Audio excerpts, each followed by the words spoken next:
এই নির্বাচনটা একটা তৃণমূল বিরোধী সুনামি হতে চলেছে। এই সরকার তৃণমূল 15 বছরে 1 ইউনিট বিদ্যুৎ উৎপাদন করেছে, এক সিঙ্গেল ইউনিট। উনি তো বিকাশ ভট্টাচার্যকে মামলা লড়তে না দিয়ে বৃন্দাগোভারকে এনেছিলেন।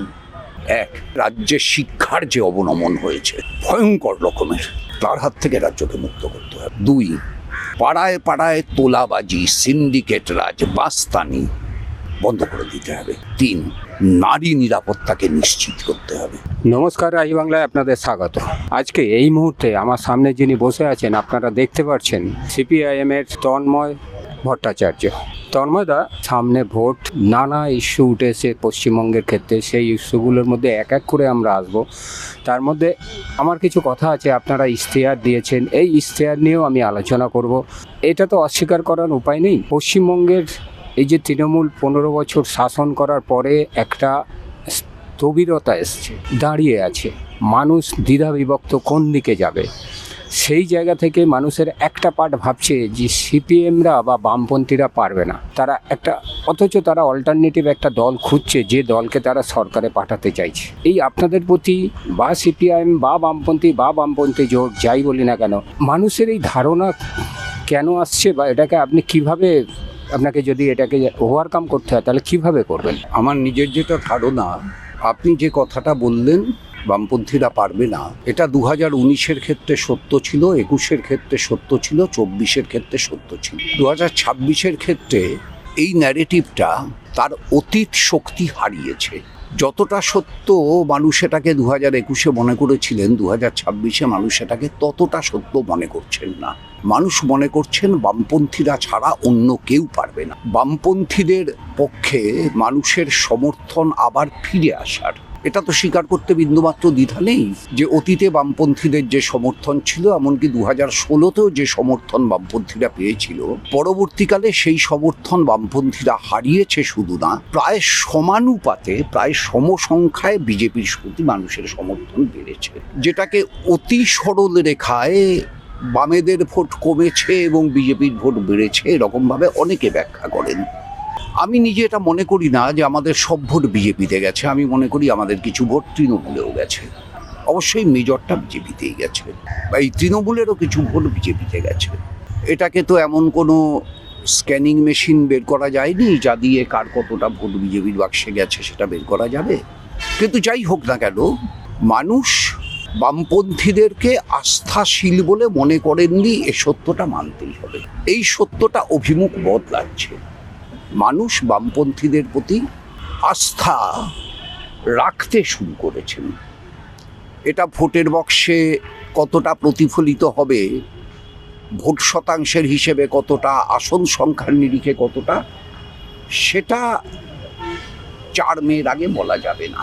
কিন্তু এটা বোধহয় এখন বলে দেওয়াই যায় যে এই নির্বাচনটা একটা তৃণমূল বিরোধী সুনামি হতে চলেছে। তৃণমূলের বিরুদ্ধে মানুষের ব্যাপক ক্ষোভ, কার্যত ক্ষোভ এখন ঘৃণায় পরিণত হয়েছে। তৃণমূল সম্পর্কে মানুষের ব্যাপক অসন্তোষ, কার্যত অসন্তোষ এখন ক্রোধে পরিণত হয়েছে। তৃণমূলের বিরুদ্ধে মানুষের প্রতি বিশ্বাসঘাতকতা করবার অভিযোগ, কার্যত যা এখন তৃণমূলের করা মানুষের প্রতি ষড়যন্ত্রে পরিণত হয়েছে। মানুষ তার প্রতিশোধ নিতে, তা প্রতিরোধ করতে, তার প্রতিবাদ জানাতে ইভিএম মেশিনের বোতাম টিপবেন। আপনি আশা করছেন তৃণমূল সরকার চেঞ্জ হবে? 100% তৃণমূল সরকারে ফিরতে পারবে না। সিপিএমের কত ভোট বাড়বে, বা সিপিএম জোটের দিক থেকে কত আসন পাবে বলুন? আমি আবার বলেছি যে মানুষের আস্থা ফিরছে। এটা ভোটের অঙ্কে কতটা প্রতিফলিত হবে, আসনের অঙ্কে কতটা প্রতিফলিত হবে 4 মের আগে বলা যাবে না। তবে আপনি নিশ্চিত থাকতে পারেন 2021-এ আমাদের যে ভোট শতাংশ ছিল বিধানসভা কেন্দ্রভিত্তিক প্রায় তার দ্বিগুণে পৌঁছে গেলে আমি আশ্চর্য হব না। অর্থাৎ যেখানে আমরা 15% ভোট পেয়েছিলাম সেখানে 30% ভোট পেলে আমি আশ্চর্য হব না। আসন পেয়ে যাবেন সেখানে। যেখানে 12% ভোট পেয়েছিলাম সেখানে 24% ভোট পেলে আমি আশ্চর্য হব না। আমি তো সেই ক্যালকুলেশনে আসন চলে আসার সম্ভাবনা থাকে। দেখুন, ট্রাইঅ্যাঙ্গেল যাকে বলে, দেখুন, ত্রিমুখী প্রতিদ্বন্দ্বিতা, কোথাও কোথাও চতুর্মুখী প্রতিদ্বন্দ্বিতা। আপনি মালদা মুর্শিদাবাদে কংগ্রেসকে ফেলে দিতে পারবেন না, উত্তর দিনাজপুরে কংগ্রেসকে ফেলে দিতে পারবেন না। আপনার নিশ্চয়ই মনে আছে যে মোহাম্মদ সেলিম যখন রায়গঞ্জ থেকে লোকসভায় নির্বাচিত হয়েছিলেন তখন তিনি 30% ভোট পেয়ে নির্বাচিত হয়েছিলেন। তার প্রতিদ্বন্দ্বী প্রধান কংগ্রেসের দীপা দাসমুন্সি তার থেকে 0.5% ভোট কম পেয়েছিলেন। চতুর্মুখী প্রতিদ্বন্দ্বিতায় 30%তেও আসন জেতা যায়, ত্রিমুখী প্রতিদ্বন্দ্বিতায় 35%তে আসন জেতা যায়, পঞ্চমুখী প্রতিদ্বন্দ্বিতায় 25%তেও আসন জেতা যায়। সুতরাং কোন আসনে এটা গিয়ে কতটা প্রতিফলিত হবে এটাকে নির্দিষ্টভাবে ক্যালকুলেট করার মতো যোগ্যতা আমার নেই। সেটা যারা নির্বাচনী ফলাফল নিয়ে অনেক বেশি গবেষণা করেন, সেফোলজির কাজের সঙ্গে নিজেদের ব্যস্ত রাখেন, ভোটারের ভোটিং ট্রেন্ডের পরিবর্তনকে যারা আমার চাইতে ভালো বোঝেন, তারা বিধানসভা ধরে ধরে এইটা উত্তর বের করতে পারলেও পারতে পারেন, আমি পারবো না। আর আমি যেটা পারবো না সেটা নিয়ে আমি কোনো কৃতিত্ব কখনো দাবি করি না, পারবো নাটাই স্বীকার করি। ফলে এটা কতটা আসনে আসবে, কতটা ভোট শতাংশে আসবে আমি এক্ষুনি বলতে পারবো না, কিন্তু পরিবর্তন অবশ্যম্ভাবী। কিন্তু অলরেডি ভাষ্যে দেওয়া হয়েছে তৃণমূল 148 থেকে 70 অথবা বিজেপি 120-র মধ্যে আটকে যাবে। কি বলবেন এগুলোকে? আমি কিছুই বলবো না। আমি আগেই বলেছি আমার চাইতে বেশি ভালো বোঝেন এমন অনেক মানুষ আছেন যারা এটা করেছেন। তারা যদি সেই স্তরের মানুষ হন তারা ঠিকও প্রমাণিত হতে পারেন। কিন্তু আমি ব্যক্তিগতভাবে আমার যে রাজনৈতিক বোধ, রাজনৈতিক চেতনা, আমি যেভাবে মানুষকে বুঝি, আমি যতটুকু মানুষের সাথে কথা বলছি, মিশছি, মানুষের রাজনৈতিক চেতনা সম্পর্কে, রাজনৈতিক ভাবনা চিন্তা সম্পর্কে যতটুকু অনুভূতি আমার মধ্যে দ্বারা তৈরি হচ্ছে, তা আমাকে কখনো এটা বিশ্বাস করতে বলছে না যে তৃণমূল সরকারে ফিরবে। সিপিএম এর শূন্য কাটবে? আবার তো বলছি আমি, ধরুন যদি সিপিআইএম 25% ভোট পেয়ে শূন্য পায়, আমি সে শূন্যটাকে গর্বের বলবো, আমার সে শূন্যে লজ্জা হবে না।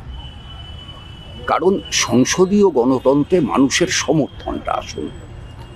সুতরাং আমি তো বললাম যে এর কতটা ভোট শতাংশে আসবে, কতটা আসন নিরিখে আসবে, এই ক্যালকুলেশনটা আমি করতে পারবো না। এই যে সিপিএম এর যে ভাঙন শুরু হয়েছিল, সেই ভাঙনের যে অন্তর্দ্বন্দ্বের ভাঙন ভিতরে, এটা রাস্তায় পরিষ্কার চলে এসছে, এটা তো অস্বীকার করার উপায় নেই।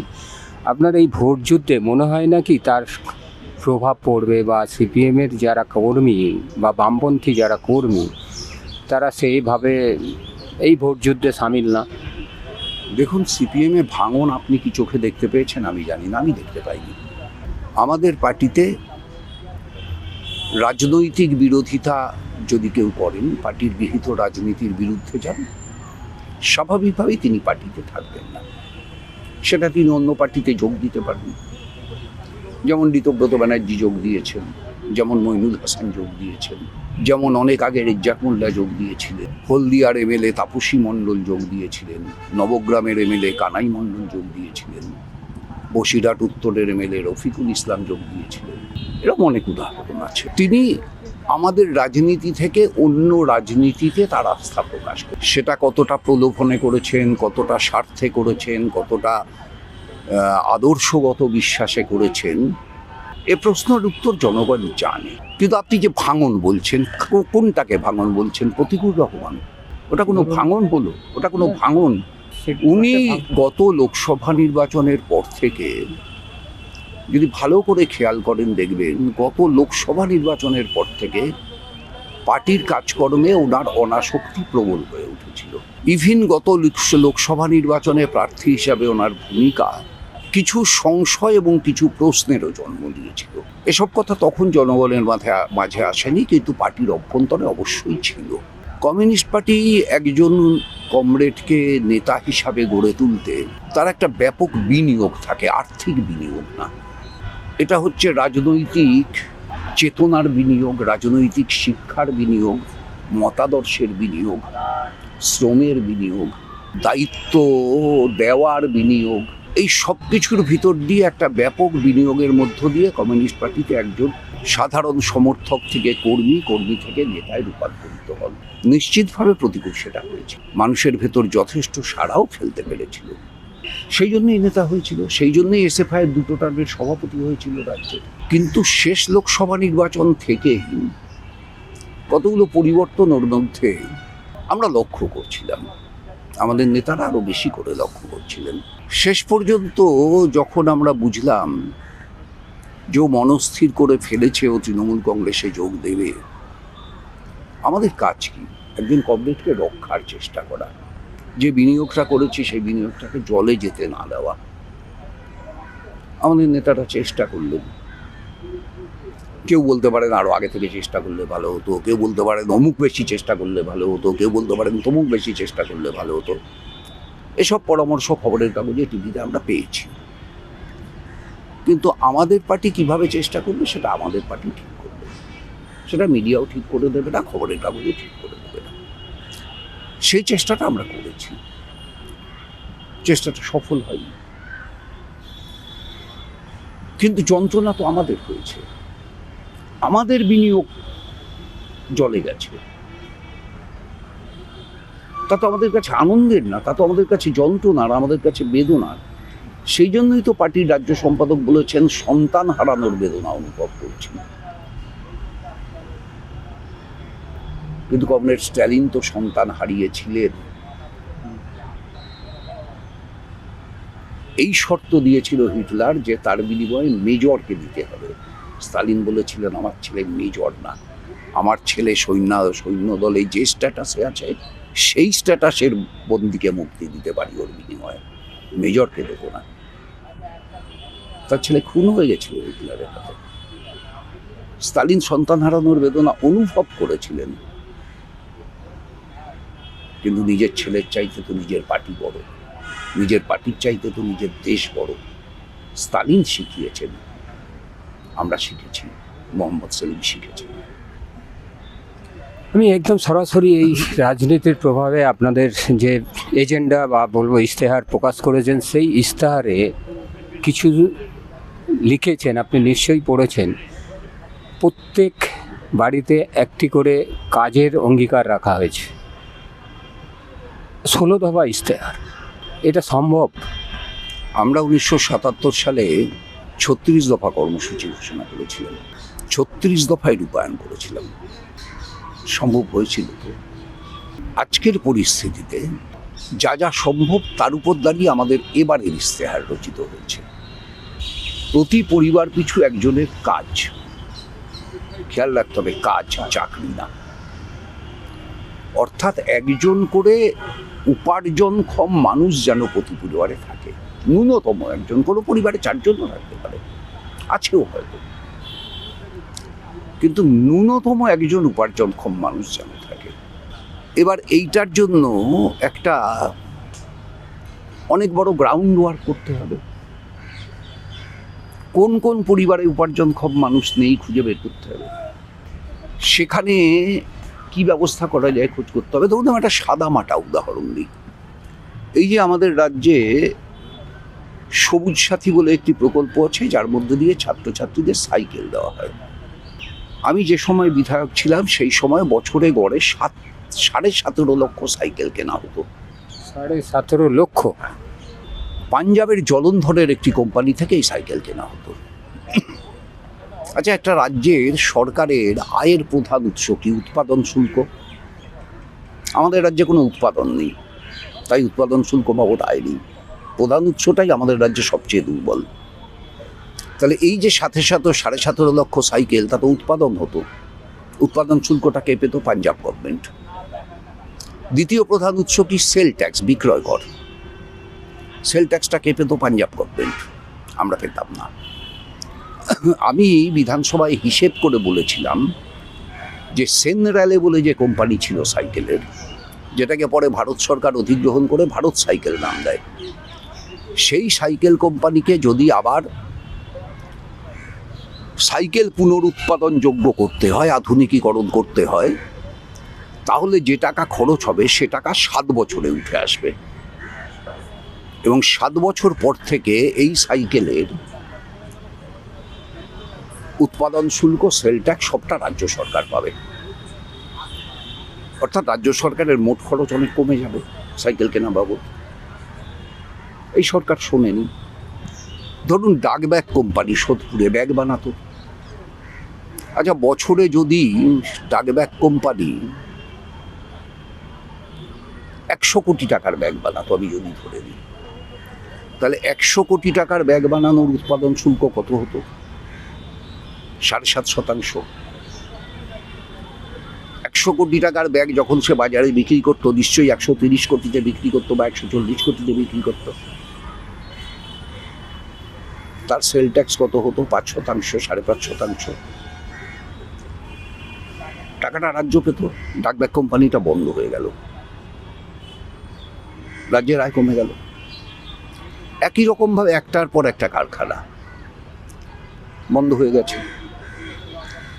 এই সরকারের আমলে 2688টা কোম্পানি পাত্তারি গুটিয়েছে কলকাতা থেকে, সরকারেরই দেওয়া তথ্য। নতুন কোনো বুনিয়াদি শিল্প গড়ে ওঠেনি, কার্যত কোনো শিল্পই গড়ে ওঠেনি। শিল্পের নামে হিমঘর গড়ে উঠেছে। তাহলে এই যে যা যা আমরা এখন বাইরে থেকে কিনি, তাই আমাদের রাজ্যে উৎপাদনের জন্য যদি সরকারের একটা সচেতন উদ্যোগ থাকে এবং যদি মানুষকে বিনিয়োগে উৎসাহিত করা যায় পুঁজিপতিদের, কারণ আজকে তো আর সরকার শিল্প করতে পারবে না, এইটা যদি গড়ে তোলা যায়, যেমনভাবে সিঙ্গুরে টাটাদের ন্যানো কারখানার 85% শেষ হয়ে গেছিল, জিন্দালদের ইস্পাত কারখানার জমি অধিগ্রহণ হয়ে গেছিল 1400 একর, যা পরে চলে গেল অন্ধ্রপ্রদেশের নেল্লোরে। এইরকমভাবে যদি অজস্র শিল্প বাংলায় গড়ে তোলা যায়, তাহলে অজস্র বেকার ছেলেমেয়েরই বা কাজ হবে না কেন? সুতরাং আসল কথা হচ্ছে, আপনাকে যদি কাজ দিতে হয়, বক্তৃতা দিয়ে কাজ হয় না, শিল্প গড়ে কাজ হয়। আসল কথা হচ্ছে, আপনাকে শিল্প গড়বার মতো পরিকাঠামো নির্মাণ করতে হবে। এই সরকার তৃণমূল 15 বছরে 1 ইউনিট বিদ্যুৎ উৎপাদন করেছে, 1 সিঙ্গেল ইউনিট। বাম যা করে গেছিল, তারপরে 1 ইউনিট বাড়তি বিদ্যুৎ উৎপাদন হয়েছে, রাজ্যে হয়নি। আপনার প্রতিবেশী পানিহাটি ইলেকশন, সেখানে দাঁড়িয়ে আপনাদের একদম বিরুদ্ধে উনি অ্যালিগেশন দিয়েছেন যে আপনারা রাজনৈতিকভাবে তাদের ব্যবহার করেছেন, আন্দোলনটাকে নিয়ে গেছেন এই দিক থেকে, তার মেয়ের বিচার পায়নি। কেমন লাগে শুনতে? শ্রীমতী রত্না দেবনাথের প্রতি সহানুভূতিশীল, আমার সমবেদনা সন্তানহারা মায়ের প্রতি। 9 আগস্ট 2024 যতটা ছিল, 6 এপ্রিল 2026 ততটাই আছে, একটু কম। আগামী দিনেও তাই থাকবে। তিনি আমাদেরকে অভিযোগ করেছেন আমরা রাজনৈতিকভাবে ব্যবহার করেছি। আচ্ছা, আমরা কোথাও গেছিলাম ঝান্ডা নিয়ে? অভয়ার আন্দোলনে সিপিআইএম কোথাও ঝান্ডা নিয়ে গেছে? ঝান্ডা নিয়ে তো বিজেপি গেছিল, আন্দোলনকারীরা তাদের বিদায় জানিয়েছিল। আমরা তো যাইনি ঝান্ডা নিয়ে কোথাও। তাহলে আমরা রাজনৈতিকভাবে কোথায় ব্যবহার করলাম? উনি তো বিকাশ ভট্টাচার্যকে মামলা লড়তে না দিয়ে বৃন্দা গোভারকে এনেছিলাম। পরে বোঝা গেল বৃন্দা গোভার কি অশ্বলিম্ব প্রসব করেছেন। এই সেটিংটা কে করে দিয়েছিল? আমরা তো করে দিইনি। বিকাশ ভট্টাচার্য তো দায়িত্ব ছেড়ে দিচ্ছেন বলেননি। তাহলে কে করলো এই সেটিংটা? উনি বিজেপি দলকে মনে করছেন ঠিক, ওনার ব্যক্তিগত স্বাধীনতা উনি ঠিক মনে করতে পারেন। উনি মনে করছেন বিচার পেতে হলে ক্ষমতা পেতে হবে। আচ্ছা, উত্তরপ্রদেশের ক্ষমতা বিজেপির হাতে, তো দিল্লির ক্ষমতাও বিজেপির হাতে। হাথরসের মনীষা বাল্মীকি বিচার পেল? কাঠুয়ার 8 বছরের মেয়েটা আসিফা 5 জন মিলে ধর্ষণ করলো, বিচার পেল? আমাদের জাতীয় কুস্তিগির দলের মহিলারা, ব্রিজভূষণ শরণ সিং, বিচার পেল? কুলদীপ সেঙ্গার, রাম রহিম বাবা, আশারাম বাপু, তাদের বিরুদ্ধে যে ধর্ষণের অভিযোগ, নারী নির্যাতনের অভিযোগ, 18 বার প্যারোলে মুক্তি পেল, বিচার হলো? আমায় মার্জনা করবেন রত্না দেবী, আপনার মেয়ে অভয়া নামটা আপনি দেননি। অভয়া নামটা দিয়েছে বাংলার মানুষ, অভয়া নামটা দিয়েছি আমি, অভয়া নামটা দিয়েছে আমার মতো রাস্তায় নামা লক্ষ কোটি কোটি মানুষ। অভয়া আপনার মেয়ে না, অভয়া আমাদের মেয়ে। আপনার মেয়ের একটি স্বতন্ত্র নাম আছে, সে নামটা অভয়ার মধ্যে হারিয়ে গেছে। যে অভয়ার জন্ম দিয়েছে বাংলার মানুষ, সেই অভয়ার উপর ঘটে যাওয়া বিভৎস অত্যাচারের বিচারের দায়িত্ব বাংলার মানুষ নেবে। আপনার ক্ষমতার তার জন্য কোনো প্রয়োজন নেই। আমি খুব একদম শেষে চলে এসেছি, একদম শেষের প্রশ্ন। ধরুন আপনারা কোনো একটা কারণে বা মানুষের মনে হলো লাস্ট মোমেন্টে আপনাদের লাল পার্টিকে পছন্দ করল, আপনাকে যদি পরপর তিনটে কোনো শর্ত দিয়ে দিই যে কিভাবে ভাববেন রাজ্যটাকে, তিনটে কাজ অগ্রাধিকার হিসাবে। এক, প্রথম হচ্ছে রাজ্যের শিক্ষার যে অবনমন হয়েছে ভয়ঙ্কর রকমের, তার হাত থেকে রাজ্যকে মুক্ত করতে হবে, শিক্ষাকে ঋতগৌরব ফিরিয়ে দিতে হবে। দুই, পাড়ায় পাড়ায় তোলাবাজি, সিন্ডিকেট রাজ, বাস্তানি বন্ধ করে দিতে হবে। তিন, নারী নিরাপত্তাকে নিশ্চিত করতে হবে। অসংখ্য ধন্যবাদ তন্ময়দাকে। আমাদের অনেকক্ষণ আজকের ভিডিওটা একটু বড়ই হলো, আপনারা একটু ধৈর্য ধরে দেখবেন। অনেক কিছু কথা, অনেক কিছু আলোচনা এর মধ্যে উঠে এলো। ভালো থাকবেন আপনারা। রায় বাংলার তরফ থেকে আপনাদের অসংখ্য অসংখ্য ধন্যবাদ। নমস্কার।